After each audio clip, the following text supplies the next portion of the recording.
Last night I was walking home next to the River Thames when something strange happened to me. It was late at night and I had had a long and difficult day at work. There was a large full moon in the sky and everything was quiet.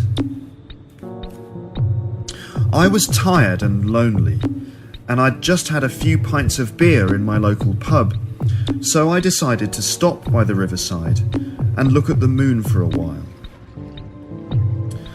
I sat on some steps very close to the water's edge and looked up at the big yellow moon and wondered if it really was made of cheese.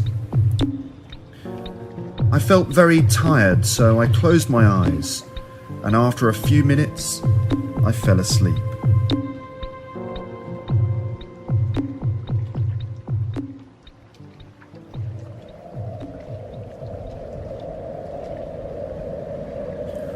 When I woke up, the moon had moved behind a cloud, and it was very dark and cold. The wind was blowing, and an owl hooted in a tree above me. I rubbed my eyes and started to get up, when suddenly I heard a splash. I looked down at the water and saw something. Something terrible and frightening, and unlike anything I'd ever seen before. Something was coming out of the water and moving towards me.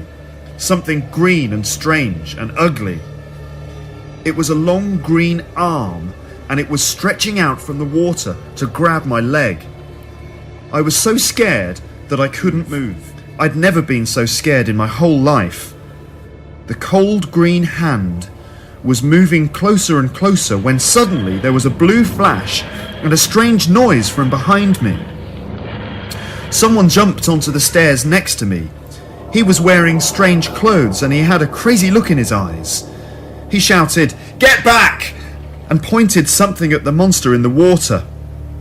There was a bright flash and the monster hissed and disappeared.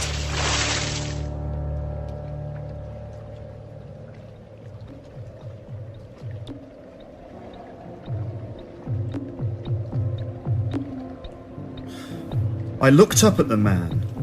He looked strange but kind. "Don't fall asleep by the river when there's a full moon," he said. "The moon goblins will get you." I'd never heard of moon goblins before. I didn't know what to do. Who are you?" I asked him. "You can call me the Doctor," he said.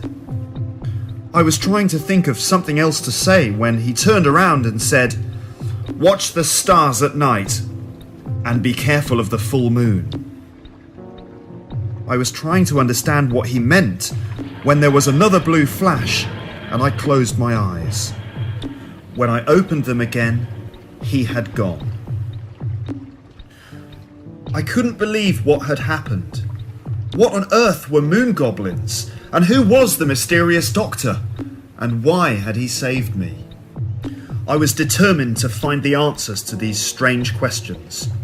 I stood up, looked at the moon, and quickly walked home.